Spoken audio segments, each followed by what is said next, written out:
Hey there, so I'm going to address a comment left in my last video, and the comment pointed out some questions that have been addressed to me in the past, so I figured why not just make a video on it.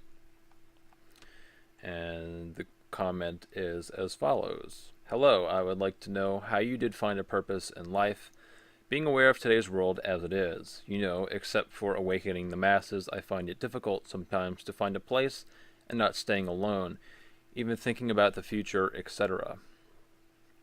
P.S. Where are your dry fasting videos? They are the main reason I woke up.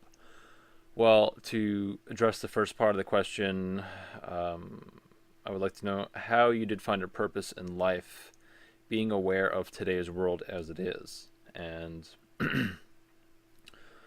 well, in terms of a purpose in life, and this is something that I've touched on multiple times in the past, many times in the past, about spirituality, and how my bread and butter and my real ultimate purpose in life is, ties into spirituality and to help other individuals sort of bridge that gap, if you will, between the human life, which can be difficult in this world.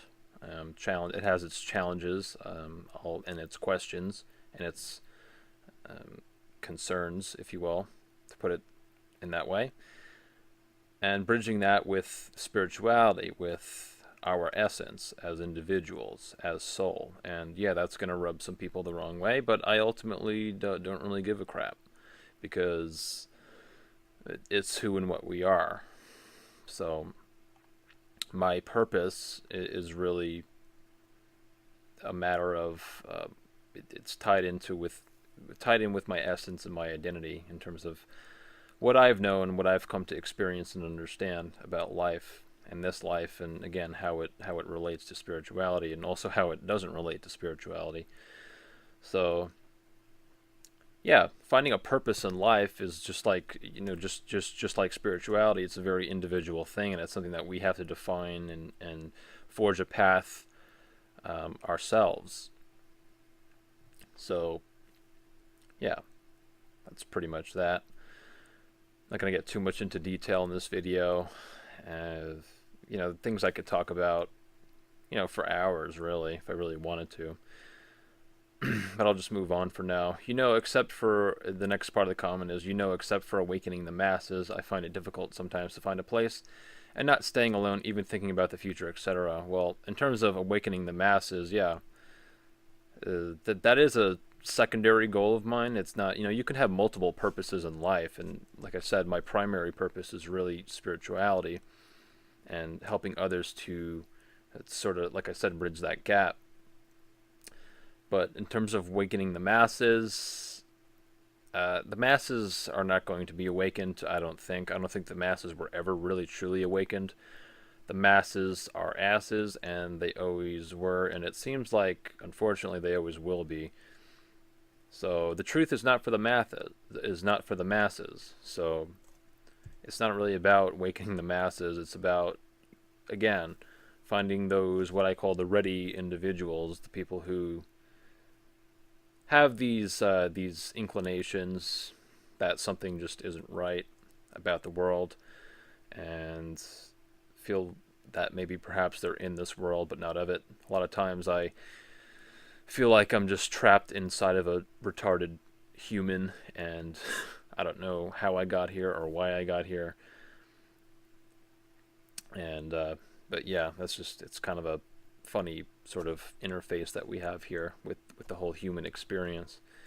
And it is really, for what as I've come to see it now, it's really a big contrast, to what could be, in other words, because I think that the only real red pill, if you will, is to accept, full accountability and responsibility for everything that, comes into your life and into your world. And that's a hard pill to swallow. And only a very select few people are willing to go through that process.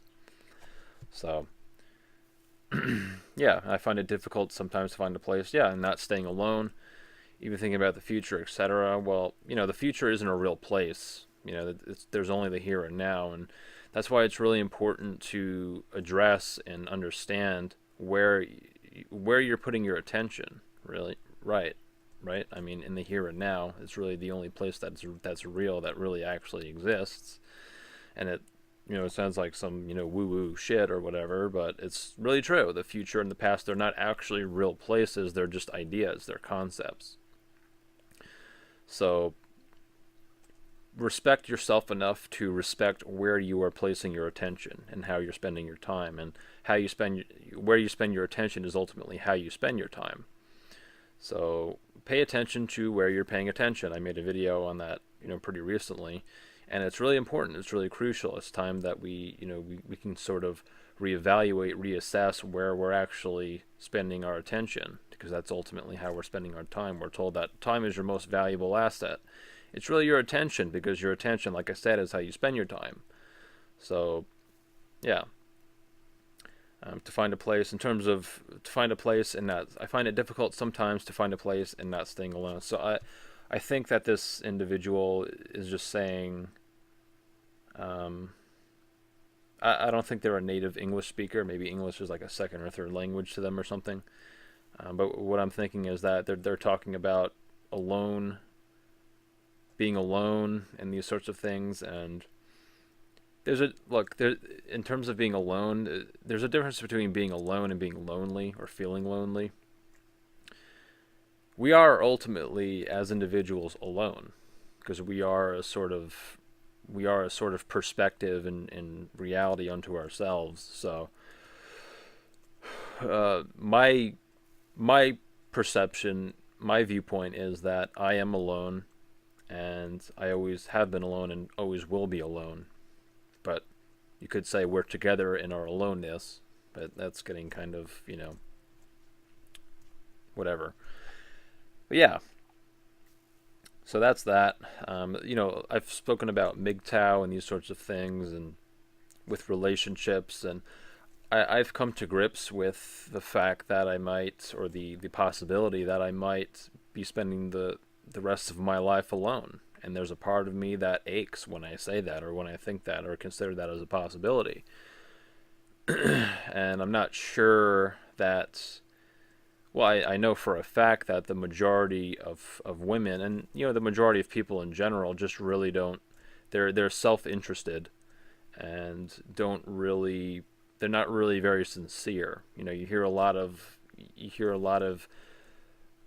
what I would call virtue signaling about authenticity and sincerity and these sorts of things, and people they're not really living lives of authenticity and sincerity, because they don't understand fundamentally who and what they are. So it's kind of hard to be authentic and sincere when you don't know who you are and what you are. So, and that's the vast overwhelming majority of people, women included. So I've come to the conclusion that most women don't really give a shit about men. They can't really empathize or feel real compassion for men. So why consider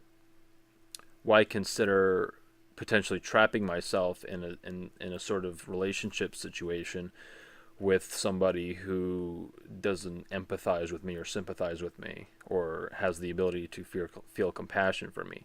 Not that the ability doesn't exist or the potential doesn't exist. It's just the fact of the matter is that virtue is just not present, or being exercised, if you will, in that situation. So, and I've seen enough and experienced enough up to this point to know that that's the case. So again, the aloneness state, there's a difference between being alone and being lonely. And I don't know if this individual is a man or a woman, but it's a two-way street. I'm not a male chauvinist, and people who know me and have been following this channel for a while know that for a fact. I have my bones to pick, if you will, with the manosphere, the MGTOW men's rights thing. I think there's some stupid concepts in there, which I'm not going to get into here. However, I think that there's a lot of validity there as well. There's a lot of truth there as well. So, not to throw the baby out with the bathwater, of course. And yeah, you can say that about any sort of movement or concept or ideology, that a lot of times, or most of the time, what you see is that you'll see truth intermingled with toxic lies and just bullshit. So the manosphere, the MGTOW movement concept, whatever, is the same exact way. There are some valid concepts in there. However, you have to have discernment. You have to have discernment with anything in life. You kind of have to be on your toes, on guard. And I know for me, I've subjected myself to being too trusting in the past, and as have many other people, and that just is a dead end to nowhere. So yeah, anyway, the last part, addressing the dry fasting videos, they're the main reason I woke up. Well, I'm glad this individual found some value, some significant value in my content, and I don't recall seeing this individual comment on past videos. So, and the vast majority of people who watch my content don't comment, and I understand that. And in terms of where the dry fasting videos are, I deleted them because I just, quite frankly, wasn't really comfortable with putting that side of myself out there, to potentially hundreds or thousands of people. And it's not because I can't handle criticism or whatever, that sort of thing, which I did get a lot of, or some of at least. It's really just an individual thing again, where as an individual looking at my past self, it was just kind of weird. It can get a bit weird for people who upload content, especially people like me. I put my real identity out there. I put my real face out there, and the vast overwhelming majority of people don't do that and will never, experience that. And so they can't really empathize with exactly what it is. So it can be weird, if you're making videos, especially over a long period of time, over the course of years, it can be weird looking at yourself from a year ago, 2 years ago, even like a month, even a few months ago or something like that, and seeing that person and the contrasts to the person that you are now, or the person that I am now. So yeah, I think that's the main reason why. It was just kind of personal reasons. I feel like those videos, they serve their purpose. Do I still dry fast? Yeah, I do still dry fast, and it's just something that I kind of do on a private sort of basis. It's not something that I feel the need to advertise. The longest period of time that I went without food or water was 9 days. I didn't document that fast. The fast that I did document was the first long one that I did, which was 7 days, and that was like 2 years ago or something like that. So again, it could be an odd sort of experience viewing yourself in the past from the present point of view. And I don't think that a lot of people really understand what that is. So anyway, that's really it for now. I think I've rambled on long enough. I have rambled on long enough. And yeah, let me know your thoughts. If you have any questions or concerns. I leave my contact email in the description of every video. So of course, anybody can reach out to me individually. People who have done so know that, I'm approachable. I don't bite. I may have some controversial, points of view and these sorts of things, and may come across as a bit rough around the edges. But I feel more sincere than I ever have in my life, and I'll make time for anybody. I'll give anybody the time of day. So that's all for now. Hope this finds you well. And again, share your thoughts in the comments. And yeah, talk to you soon. Peace.